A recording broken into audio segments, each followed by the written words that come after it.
નમસ્કાર વિદ્યાર્થી મિત્રો, ફરી એકવાર તમારું સ્વાગત છે અમારી આ યુટ્યુબ ચેનલમાં. તો મિત્રો, આજે આપણે વિડીયોમાં પ્રશ્ન બેંકનું સોલ્યુશન જોવાના છીએ. તેમાં આપણો વિષય શું રહેવાનો છે? આપણો વિષય રહેવાનો છે ગણિત વિષય રહેશે. પ્રકરણ રહેશે 7 થી 12, ધોરણ રહેશે 8, સમય રહેશે કલાક, તારીખ રહેશે 15/3/2025 ને કુલ ગુણ રહેશે 25 ગુણનું પેપર રહેશે. તો સાહિત્ય તમારે પૂરેપૂરું પેપર સોલ્યુશન જોવાનું રહેશે. ચેનલમાં નવા હોય તો ચેનલને સબસ્ક્રાઇબ કરવાનું ભૂલતા નહીં. સોલ્યુશન પણ સાથે કરી લેવાનું રહેશે. તો આપણે હવે સોલ્યુશન સ્ટાર્ટ કરી દઈએ. ચેનલમાં નવા હોય તો ચેનલને સબસ્ક્રાઇબ કરવાનું ભૂલતા નહીં. બેલ આઇકન પણ દબાવી દેજો. તો બેઝિક પદાવલીઓના સરવાળા બાદબાકી કરે છે. તો આપેલ પદાવલીઓના સરવાળા બાદબાકી કરો. કોઈ પણ એક વિભાગનું તમારે સરવાળા બાદબાકી કરવાના રહેશે. તો આપણે જોઈએ તો અહીંયા આ સરવાળો તમારે કરવાનો હોય તો તમે કેવી રીતે 6ab + 8ab, તો આનો શું સરવાળો થાય? તો આનો 14 થશે. પછી આ ab ના બીજા શું થશે? તો 2ab થઈ જાય મિત્રો. એ રીતે પણ થઈ જાય. પછી આ જો અહીંયા તમારે આનો સરવાળો કરવાનો છે. પછી આના પણ આવી રીતે સરવાળા તમારે જાતે જ મિત્રો બધા ક્વેશ્ચનના આન્સર છે જે આ બધા આપેલા છે. જો 8x + 3y - તો 8x આવી રીતે મૂકી દેવાનું, +3y ના છેદમાં તમારે આવી રીતે માઇનસ હોય 7x + 2y. તો તમારે ખાલી બાદબાકી કરવાની રહેશે. તો અહીંયા કેટલા આવશે? y વચ્ચે અને x વચ્ચે. તો આ એવી રીતે તમે કરી શકો. પછી આવી રીતે એક તમારો જવાબ પહેલાંનો આવી રીતે જવાબ રહેશે. તો સાહિત્ય તમારે આવી રીતે સરવાળા કરી લેવા. પછી અહીંયા જો આપેલું છે બીજા નંબરનું 8x² y + 3xy², બાદબાકી કરવાની છે તો 2xy² + x²y. તો આવી રીતે તમારે કરવાનું રહેશે. તો x² છે મિત્રો, આ 3x છે તો yમાંથી અહીંયા y વચ્ચે. પછી આ x કેટલા છે મિત્રો? 2x છે તો 2xમાંથી આપણે જોઈએ તો અહીંયા કેટલા વચ્ચે મિત્રો? 6x² વચ્ચે અને y વચ્ચે. અને 3xમાંથી x² જશે તો કેટલા વચ્ચે? તો એક x વધે તો એમાં જવાબ આવશે. કેટલો આવશે જવાબ? 3x જ જવાબ આવશે. તો આવી રીતે તમારે જવાબ ટીક કરવાના રહેશે. સાહિત્ય જવાબ જોઈ લેવા. બાકીના ક્વેશ્ચનના આન્સર પણ તમે એવી રીતે કરી શકો. અહીં 7c 3 2d છે તો અહીં ખાલી વચ્ચે જો વિભાગ કરવાનું છે 7c + 3d - 7, અહીં વછાળેમાં આપણે -7c પ્લસ સરવાળો કરવાનો છે એટલે અહીંયા માઇનસ રહેશે +2d. તો અહીંયા માઇનસ છે, માઇનસ આપણે માઇનસ થશે તો અહીં c વચ્ચે ને અહીંયા 5d. તો એવી રીતે તમારો જવાબ રહેશે. તો સાહિત્ય તમારે જવાબ આવી રીતે ટીક કરી લેવાના રહેશે. આપણે આગળના ક્વેશ્ચનો જોઈ લઈએ. પૂર્ણાંક ઘાતાંકોના દાખલા ગણે છે. યોગ્ય વિકલ્પ પસંદ કરી ખાલી જગ્યા પૂરવાની રહેશે.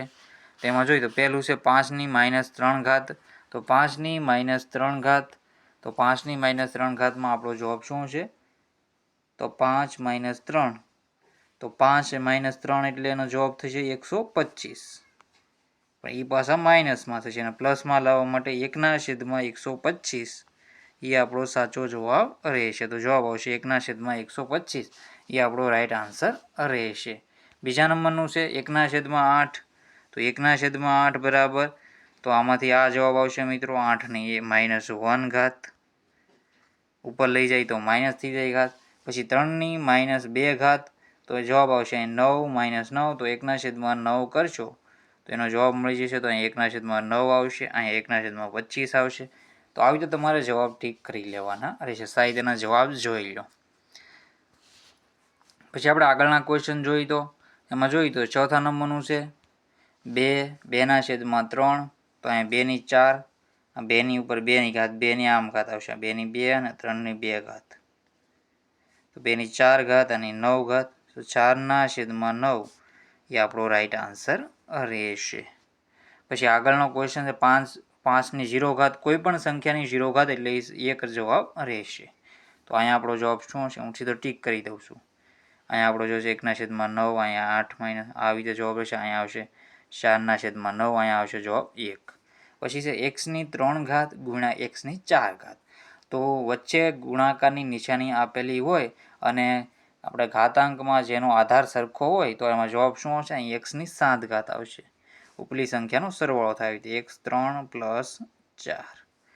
પછી છે એક્સની 7 ઘાત ભાગ્યા એક્સની 3 ઘાત. તો ભાગાકારની નિશાની હોય અને આપણે જોઈએ તો આધાર સરખો હોય તો માઇનસ થાય. તો અહીંયા આવશે એમની 4 ઘાત. આ બે 7 - 3 તો જવાબ આવશે એમની 4 ઘાત. પછી 12x ની 4 ઘાત ભાગ્યા 3x ની 6 ઘાત. તો 12x ની 4 ને એમાં જવાબ શું આવશે? તો 12x ની 4 ઘાત ભાગ્યા 3x ની 6 ઘાત. તો તમે ભાગાકાર કરીને આનો પણ જવાબ કરી શકો. પછી આપણે આગળના ક્વેશ્ચન છે 3ની 4 ઘાત 3ની 4 ઘાત 3ની 6 ઘાત ને ગુણ્યા 3ની -10. તો એમાં શું આવશે? અહીં માઇનસ છે તો જવાબ શું આવશે? આ બેન 10. તો જવાબ આવશે તમારો 3ની 1 ઘાત 3ની -1. તો એમાં જવાબ આવશે. આ તમે આ કરી શકો. 1ના છેદમાં કેટલું? 10 - 10. એમાં જવાબ તમે 3ની 1 પણ કહી શકો. 3ની 1 તો મિત્રો ન 3ની 0 જ કહેવાની એટલે 1 જવાબ આવશે. અહીં જો આવી રીતે 3ની 10 અહીં પ્લસની નિશાની -10 છે તો 3ની 0 એટલે 1 જવાબ આવશે. અહીંયા 1 જવાબ રહેશે. પછી છે x -2 -3. તો એમાં આપણો જવાબ શું રહેશે? તો એમાં આપણો જવાબ રહેશે મિત્રો x ની -2 -3. તો xની 6 ઘાત રહેશે. બે માઇનસ છે તો સરવાળો થઈ જશે. પછી છે આગળના ક્વેશ્ચન આપેલ સંખ્યાઓના પ્રમાણિત સ્વરૂપમાં સામાન્ય સ્વરૂપમાં અને સામાન્ય સ્વરૂપમાંથી પ્રમાણિત સ્વરૂપમાં ફેરવો. કોઈ પણ એક વિભાગ ફેરવવાનો રહેશે. તો વિભાગ આપેલા છે તો આપણે તમે ગમે કોઈ પણ એક વિભાગ ફેરવી શકો છો. જેમ કે 5ની 4 5 × 10ની 4. તો 5ની પાછળ 4 શૂન્ય મૂકી દો તો આ તમને સંખ્યા મળી જાય. આવી રીતે 2 3 ને 4. તો આવી રીતે તમે એની સંખ્યા કરી શકો. પછી આ છે મિત્રો જો 1 0 છે 2 3 4 5 6 ને 7 2.96 × 10ની 7. તો આવી રીતે તમે કરી શકો. પછી 4.5 છે તો અહીં તમે 405 × 10ની 8 કરી શકો. તો આવી રીતે તમારે સામાન્ય રીતે તમારે ખાલી નોર્મલ છે દાખલા ગણી લેવાના રહેશે. તો સારી રીતે તમે જોઈ લેવા. જેમ કે અહીંયા છે મિત્રો 5 લાવવા માટે કેટલા 1 1 2 3 4 4 ને 6. તો 5 ને 6 5 × 10ની 6 ઘાત. એવી રીતે તમે કરી શકો. તો જવાબ તમારે સારી રીતે જોઈ લેવા. પછી આપેલ પદાવલીના અવયવ શોધે છે.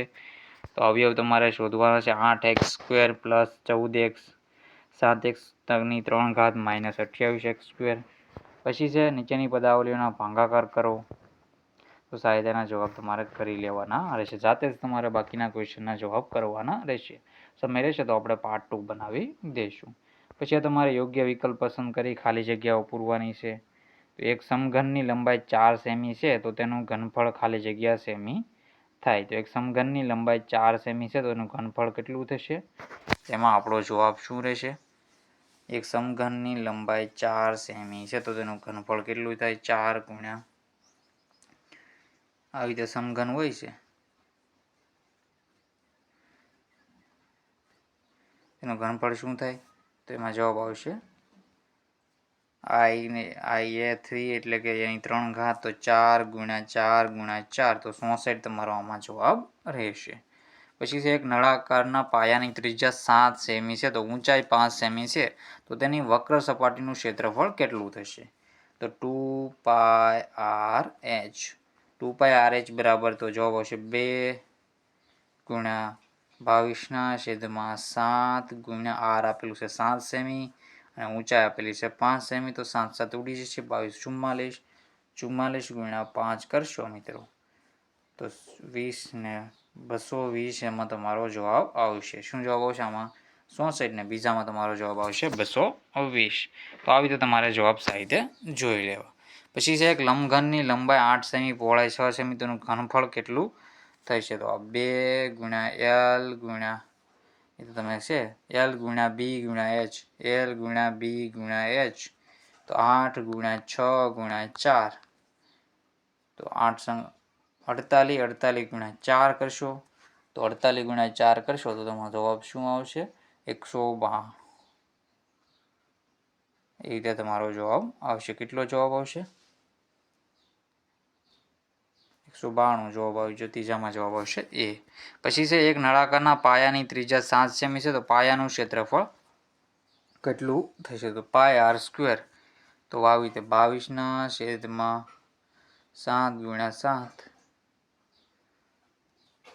પાય આર સ્ક્વેર તો ગુણ્યા 7, 22 × 7 કરશો 7 × 14, આપણે 15, 154 તમારો એમાં જવાબ રહેશે. તો આવી રીતે તમારે સાહિત્ય ગણતરી કરી લેવાની રહેશે. તો બાકીના ક્વેશ્ચનના આન્સર આપણે સમય રહેશે તમને પાર્ટ 2માં હું કરાવી દઈ. તો બાકી તો ઇમ્પોર્ટન્ટ આઈએમપી છે પણ તમને આવડી જાય એવા છે. તો સાહિત્યના જવાબ જોઈ લેજો. તો મિત્રો વિડીયોને એન્ડ કરીએ છીએ. જય હિન્દ, જય ભારત.